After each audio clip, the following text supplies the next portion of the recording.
So, good afternoon, class. I would like to introduce myself. I am Kier. You can call me Teacher Kier. And I am Teacher Kamilla, and you will call me Teacher Kamilla or Teacher Menard. Okay, so we will present to you the story of Transient in Arcadia. Have you heard about the story of Transient in Arcadia? No, sir. If not, we will tell you the beauty of the story of Transient in Arcadia. Okay, so are you ready to learn about the story? Okay, to start, we will create 5 groups or just 5 groups. Okay, so before we start, we will unlock your vocabulary about the different terms or words that is unfamiliar or unknown to you. Okay, so the instruction says that match the words in column A with the appropriate meaning in the column B. Write only the letter of your answer in your paper. So bring out a clean sheet of paper, any kind of paper. So you have at least 3 minutes to answer. Okay, it's for you to warm up on our class. Okay,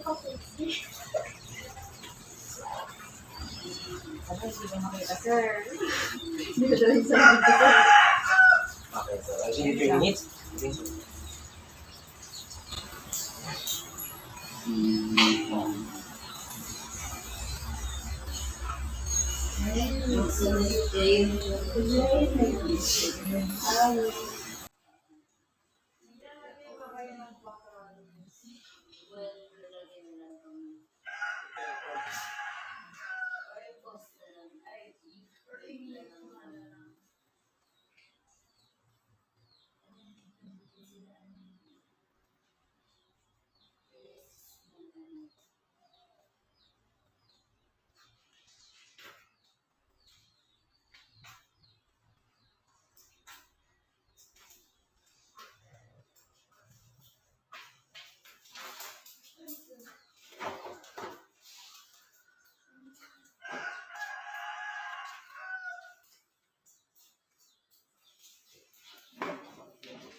Okay, so let's now check your answer. So I'll call you by answering number 1. Anyone? Okay, you. Transient. The meaning of transient is letter C, sir, as situation that lasts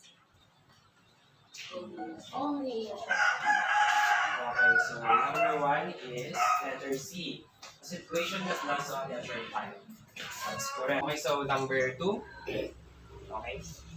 Number 2, Arcadia.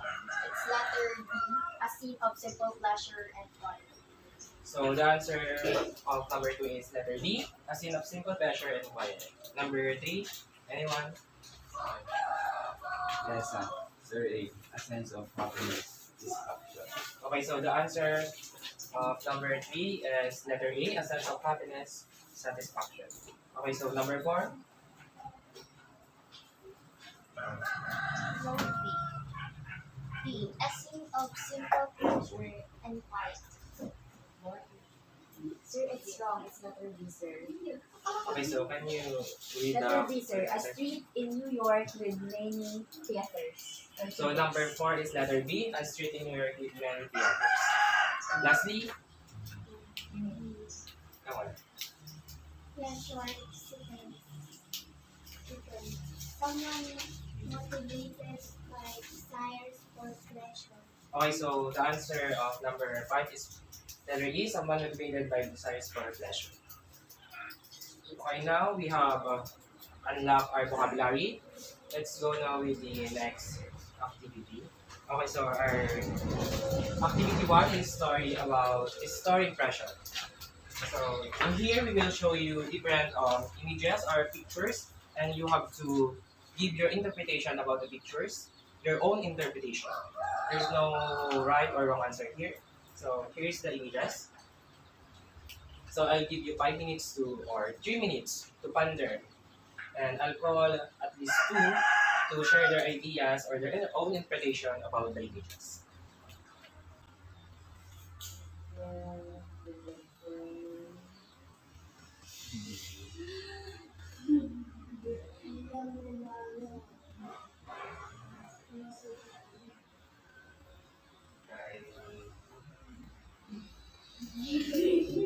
Hindi. Ano to? Yung babae nag-isip, tapos nagtrabaho, nagkapera, tapos yan o, dinig sa sarili niya. Tapos, anong sa ulit? Namit siya.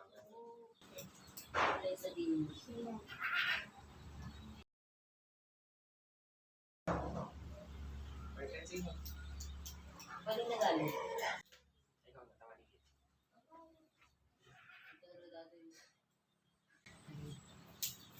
Pwede. So,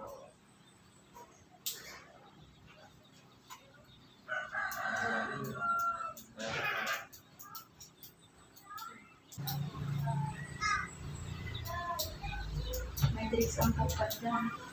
so are you done? Pwede. Alam ko na yun. Okay, so now I'll call someone to share their own interpretation about the given pictures. Okay, so anyone? Sir, this is just my own interpretation. A girl has an idea to get a job. So he treats herself after getting a job and after getting her pay. And of course, he treats herself in a leisure time. While during her leisure time, at the end, he meets someone who is a man that can be her loved one.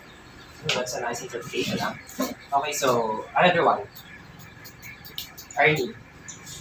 You, okay. You can share your interpretation. There's no right or wrong. Come on. Come on. Okay. So a girl thinks of one of or like she plans to have a job, and then when she got paid, she decided to treat herself, and then eventually she has found the love of her. So, in the story impression that you have created, what are the common ideas of each group? I think so the sequence of the events are likely the same with ours. Okay. So, what do you think the story all about? Love story, I have story perhaps? romance. A romance? Oh, that's a nice understanding about the different pictures. Okay, last, what do you think is the main goal of the characters? To be successful. To be successful. Anyone? Okay, so next. Okay, so for today, after your activity 1, we're going to have our activity 2, which is the group reading. So here, I will be giving you the different copies from the story for you to read. Okay, so 1, 2, group 3, group 4, and group 5.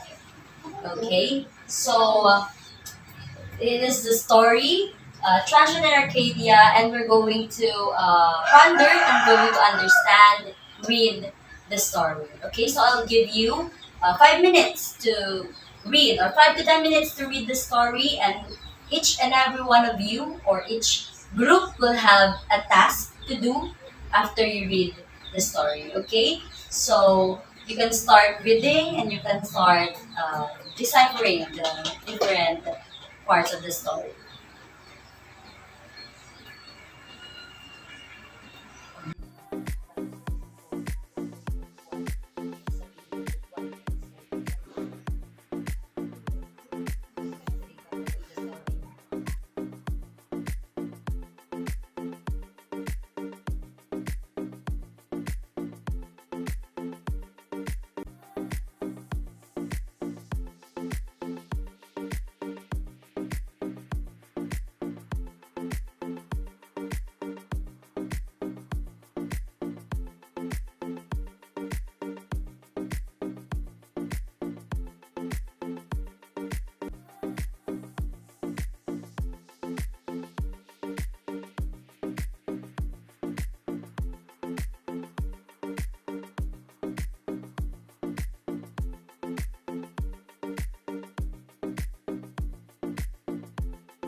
Okay, so let's move to your task since you already deciphered and read about the story Transient in Arcadia. So each group would be given assigned tasks in identifying the elements of the story. So the elements of the story are the setting, characters, plot, conflict, and the theme. So that's are the different elements of the story. So for the group one, you are going to identify the setting of the story. Who is the group one? Can you please raise your hand? Okay. Group 2, identify the characters of the story. Who's group 2? Okay. Group 3, identify the plot. Who's group 3? Okay. And then group 4 will identify the conflict of the story. Who's group 4? Okay. And group 5 would identify the theme of the story. Who's group 5? Okay, group 5. Okay, since have you finished your notes and you've already answered on your notes the different parts of the story or the elements of the story? Okay na? Yes, ma'am. Okay, so let me call group 1 to identify the setting of the story. Okay, please come in front.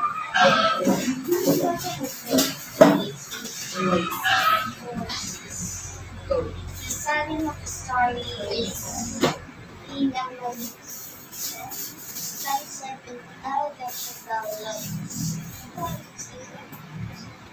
It's a secret policies with the trick for people to stick. Thank you very much, Group 1. Okay, so the setting of the story talks about a hotel, a very good hotel. It has a nice vibrant, it has a nice, quiet vibe that you can rest there, no, and unwind yourself. Okay, so that is the setting of the story where it happened in a hotel Lotus. Okay, now we'll call on the group number 2 to identify the characters of the story. Okay, please group number 2. Arthur of the story. Madame Dumont is introduced to us as a rich woman staying in a pricey, luxurious hotel. A hotel so beautiful one could only dream of. To add, to add to her lifestyle of riches, she would also stay in her room and eat ever so elegantly. Madame Dumont is described as final touch of feminine exclusiveness and beauty that rendered the marriage perfect by, by the other guests in the hotel. Mr. Farrington is a typical rich stereotype, much like Madame Dumont. He too dresses elegant and lives an extravagant life, which includes trips to Europe. Okay, so thank you group 2 for identifying the characters. Who are the characters? First is the lady named Madame Beaumont. And then the second one is the man named Mr. Farrington. Okay, so those are the names written in the book, which is at the later part, no, was changed because of their confession to each other, right? So Madame Beaumont is known for his feminine look. She's very elegant. She's very sophisticated. She has a beauty that no one can compare to, no? And same with Mr. Farrington. Other people would think of him as rich man, a very luxurious man, no? He wears a good shirt. He wears good. He has a good appearance. Okay, so those are the characters in the story.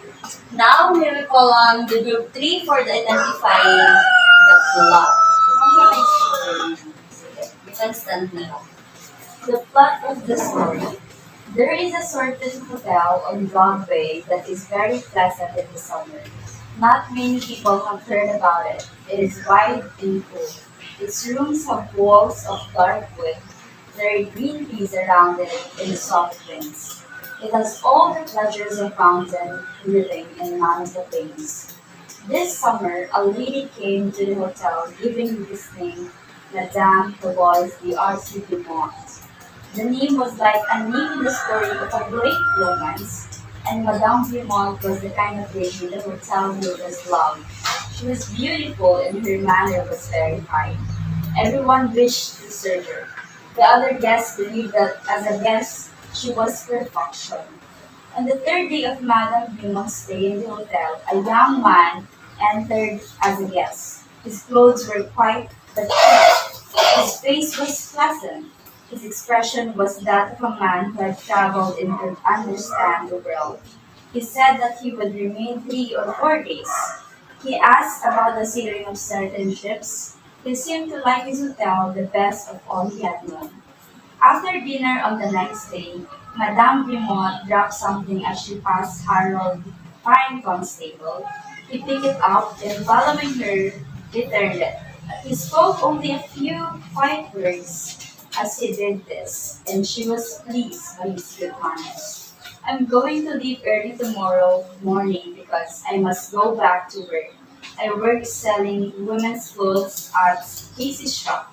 That dollar is all the money I have. I won't have any more until I get paid at the end of the week. You're a real gentleman and you've been good to me. I wanted to tell you before I went. For a year I've been planning to come here. Each week I put aside a little of my pay so that I would have enough money. I wanted to live 1 week like a week here. Mr. Farrington confessed personally, and the lady said good night. Okay, so that is the plot of the story. So the first one is in the story. It was stated there about the setting of the story, the place, that it was a very good place wherein you can unwind and you can leave the stress, in your work.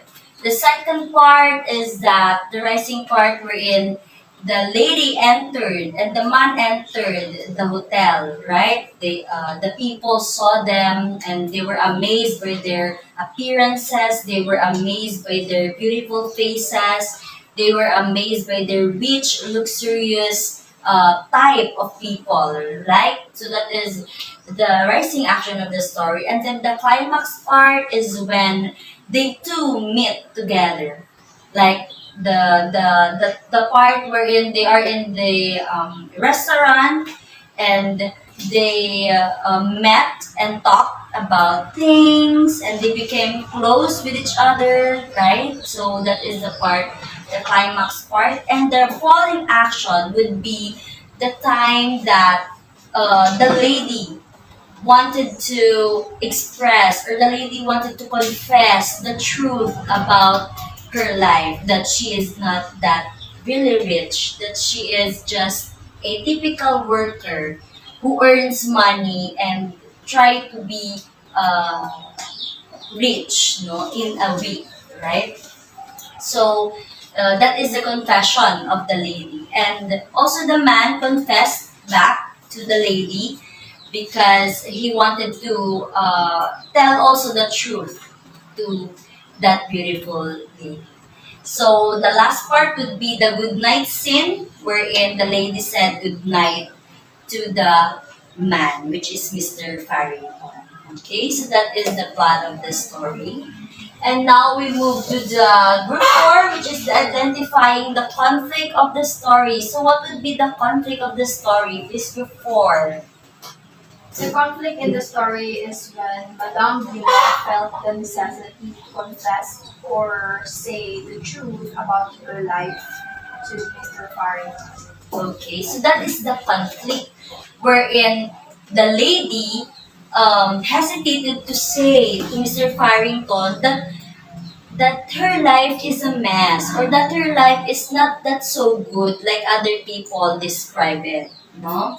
So if the lady was described as a rich woman, The truth is that she's not that rich. She is just a typical woman, no? She just earned the money to go to that hotel, right? So, it is a conflict between the self, within the self of the lady. Whether, should I say it or should I not say it? Would I confess it or should I not confess it anymore? Right? So that is the conflict part of the story. Now we move to the group 5, which is the identifying the theme of the story. Okay, so what would be the theme of the story, group 5? Transient from Arcadia by Arcadia. We have the deck of escape, happiness, identity, and purpose. Okay, thank you very much, group 5. So, based on what she said, we have the escape, loneliness, escape, happiness, identity, and honesty. So those were the 4 themes of the story. Wherein the escape part was when the lady chose to go to the hotel and unwind herself for her to escape the stress, no, in her work. Now, the happiness part is when she was there and enjoying the vibe. She was there and eating a lot of food and doing a lot of things in the hotel. And the third one, which is the identity, is when she chose or they chose not to reveal their true self at the first part, or not to reveal their true name, and they use other names. So that is identity.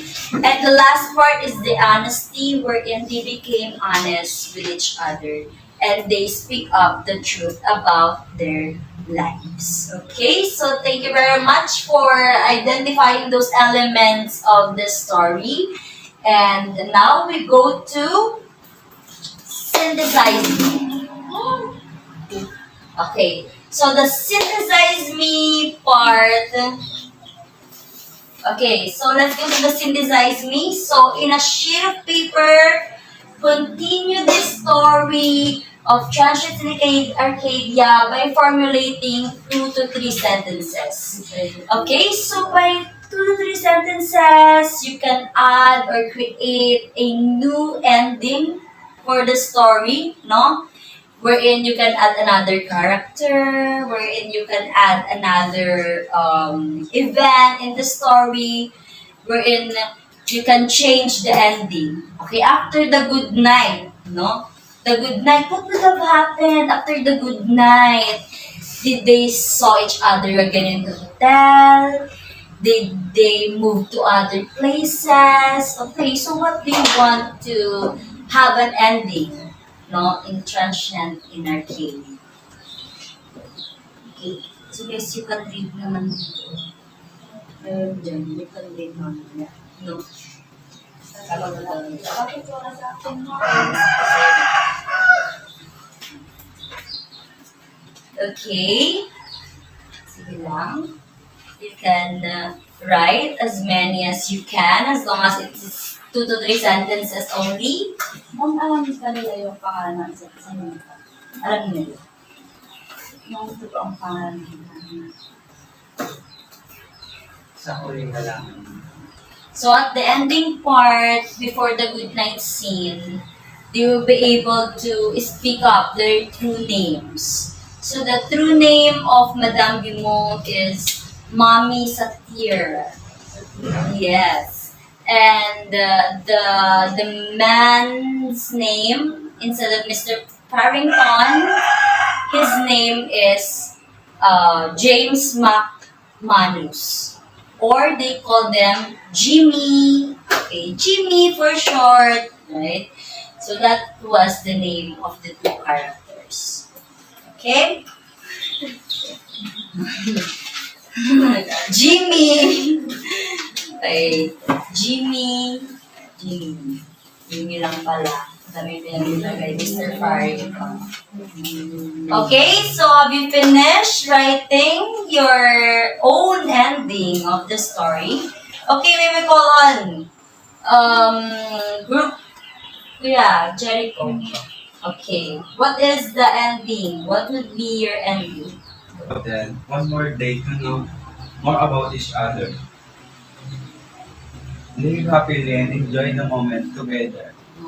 Okay. So his interpretation would be like they will add another day together in the hotel, and they will enjoy every moment, every second of their life together. Even just for another day. Okay, thank you very much, Kuya Jericho. That's so nice. Next, we go to Ate April and Kim. They will part ways and move on their journeys. One day they will see each other both successful and has a lot of money. They will came back, come back to the hotel and enjoy a week of luxury. Okay, so that would be a good ending also, wherein they will part ways. No, they will go on to their own directions, their journeys, and then one day, one time, they will meet each other, and they will have a lot of money already because they already worked hard, and they will come back to the hotel again without any worries that tomorrow they will work again. No, they will come back to the hotel with a lot of money. That is the reality of their life, and then they will enjoy each moment in the hotel. Okay, last one. Okay, Darian. They said goodnight with one another, then the next morning they eat breakfast together. After that, they eventually meet every day and decided to go on a 3 dates at Paris. Okay, that's one great one, huh? Paris City. Okay, nice. Okay, they will eat together in the morning, breakfast. Of course, that's so sweet, right? And then you will go to a 3 day date in Paris. Okay, so next one. The next one is Connect Me. If you were the characters in the story, would you also work hard and save money to spend a week of luxury? Yes or no, and why? What do you think? Anyone? Okay, so Ryan. Sir, I think I wouldn't spend my money for a week of luxury because I want to save it for or invest it in something that is very a lifetime luxurious for me. For example, a house perhaps or a car that will eventually be a helpful tool for me to live in my daily life. That's good. How about, okay, are you? Would you also work hard and save money to spend? Yeah, of course I will. I will work hard, but I will not spend a week of luxury because, of course, I will be saving money because, of course, I want to put up a business probably. So they have the same answer? How about anyone? No one? So they have the same answer. But for me, I'll do what Madam yung I'll do what Madam Bimon and Farrington did in the hotel because life is once in a lifetime. So we can only say when we are going to die or when we are going to perish in this world. So for me, I'd love to spend a week in a luxurious hotel. Okay, so the last part would be let's collaborate. So this would be the last part of our discussion, and this would be still being grouped, no? Okay, so let's move. Since you have already known about the different elements of the story, you have already known about the characteristics, the characters, the plot, the settings, and so on, I would like you to do the different activities. No? So for group 1, please create an acrostic poem using the theme of the story. So you can choose from the 4, which is the escape, happiness, happiness,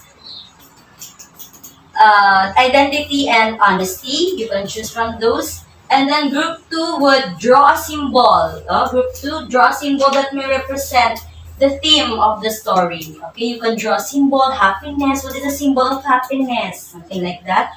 And group 3 would compose a two stanza song related to the story. Okay, you can compose a two stanza song. Maybe you can adopt it from another song that already exists, shake it off, something like that, and so on. Okay, group 4 would write a one paragraph reflection about the lesson of the story. Okay, one paragraph is enough, no? One paragraph with 3 to 5 sentences is enough. You can write your reflection, your own understanding, your how would you apply it in the real life situation. Okay, and the last one would be group 5, which is they would dramatize one scene from the story. Okay? So dramatize a scene that you wanted to use. Maybe it's a monologue or a dialogue together with Mr. Farrington and Miss Grimald. Or any part of the story. Okay? So I would give you 20 minutes or 10 minutes to practice or create your own tasks, and you will present it to the class later. Okay, so you can do it and you may start.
per the time that Lady Gumon entered the hotel. Tapos, alas ka na, tapos naman. Ikaw na rin. Okay, si Mimi naman ang sa kanya, yung for dramatized by write one paragraph reflection. Sige, number 3 ako. Maglagay ka lang ng reflection mo about buwan yan. Sige, ganyan lang. Kahit ganyan lang, simple lang. Si Kamad ni Kier Jericho, dalawang pass draw a symbol representative o drawing katikwan. Natin mabaring drawing nga eh. Ay! Pero ito sabi ng mukha. Ipinin lang ba siya dun sa ano? Tatim. Buwan. Ano yung drama? Maglalakad ka lang, tapos ganyan ka lang, tapos get okay. Yan. Siguro na tayo ni Kier Jericho, tanong mo ka parang drawing ni Kier Jericho. Identikaya mo mga i-drawing escape. Pera na lang ka, mo kayo pera. Wait lang wait lang mata. Sige. Yung mga kita sa education. Parang dami ka sa diretso ba? Aqua, pera kan happy na mukha. Dali. Pera na ako lang, DJ coins gusto niya, DJ. Pera, ano yung papel? Ilagay mo ng papel, tapos 20 pesos. Ivan, bilog-lat tapos dollar yung mukha niya. Ay, paano yung mukha niya, yung mata niya? Yung pera na Tingnan lang ang tao na magkakamawak ka Parang ganyan. Ay, Oo, yan. tapos na-press naman. Yan, gano'n. Ano yung lumilipad na durian? Ano? S, tapos dollar. Ano yung sin ko? Yung side ng dollar. Yung part na pumasok na si entered the tapos thank you very much. You don't need to pretend that you're rich. Good, okay naman. Good, maganda. Just be yourself. And just be yourself and enjoy the moment. Okay. Anak ka ni Mimi. Ano sa Mimi? One paragraph reflection. Ay, bago naging reflection. Sige na ka niya, Mi. Sabi sa akin. Lagi mo na kayo. Yung create na narito. Ay, acoustic po. Search ka na lang sa ano. Eh, study sa mo. Sige. Ako lang mamaya. Ano yung escape na lang yung madali lang yung escape? O yung Busy ka ba happiness. nagsusulat? Sulat mo, E. Escape, letter E for exemption. Matatapos na. Exemption. Parang X. pasok yung perfectly right. Yung?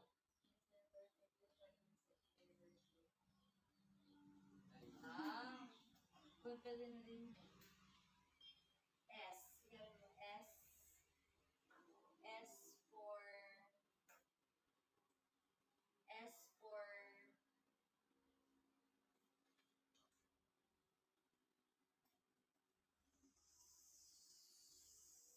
sauce. And next, exemption. Sige.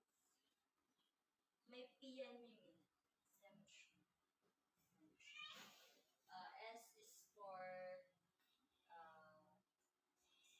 success. Okay, success. Ano ba ito? Apostrophe. C is for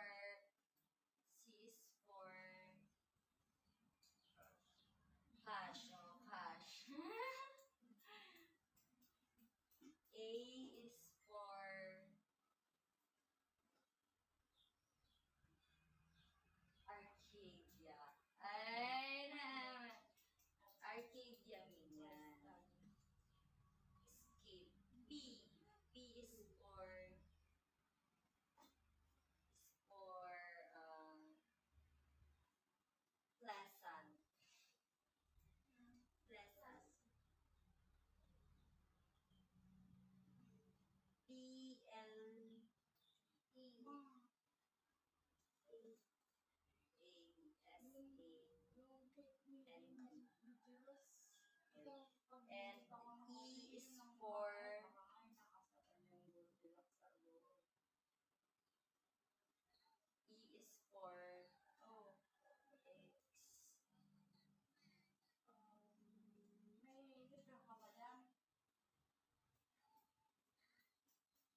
money.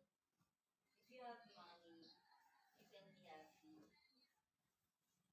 You can be happy. We're in just like the lady. If you have money, Ako na, you have bahala money, ka. you Ako can na, be bahala. happy. You can be happy. Ako na, bahala. Sige, tayo. Hindi mo wifi. You can buy anything. Happy. Yun na, you can be happy. So just like the lady,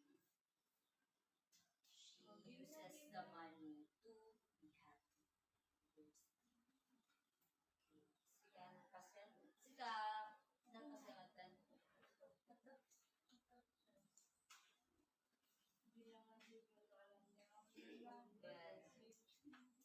Okay, so we know that you already practiced or you already created your own task or your different poems and drawings. Okay, so now I would like to call on group number 1, which is they will create a acrostic poem. Okay, group number 1, you may stand. Sige. Okay, go. Number 1. E is for exceptions, S is for success, C is for dash, A is for Arcadia, E is for lesson, E is extra. Okay, let's give her a clap. Okay, that's great. Group number 1. Now we will go to group number 2, which is drawing a symbol that may represent the theme of the story. Okay, may we see your drawing. Okay. Okay, so what is the representation of your drawing? Go. This emoji represent that if you have money, you can be happy. Okay, let's have a clap. Thank you very much, group number 2. Sige.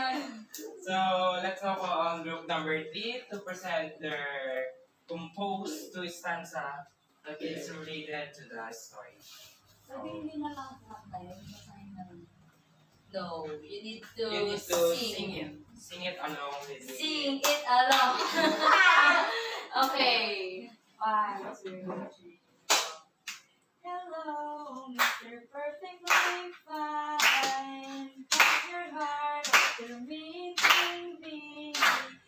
Mister, I've been waiting for you all my life, baby. Yes. Let's give her a clap. That's great song. Okay. Okay, so let's now call on group number 4 to show what they have written to their reflection or their own understanding about the story. You don't need to pretend that you're rich. Just be yourself and enjoy it. Okay. So she said that you do not need to pretend that you're rich. You just be yourself and enjoy the moment. Okay, that is a great reflection from group 4. Now we would go to group 5, which is they would dramatize one scene from the story or one event of the story. Okay, you may take the floor. Group number 5. Okay, so the scene is when Madame Beaumont entered the hotel.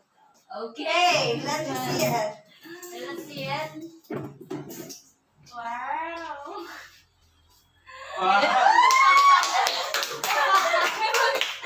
Okay, so thank you very much, group number 5, for that very exciting part wherein Madame Beaumont entered the hotel. Okay, so as with our ending, thank you very much for listening and for joining us in this class, which is the Transient in Arcadia.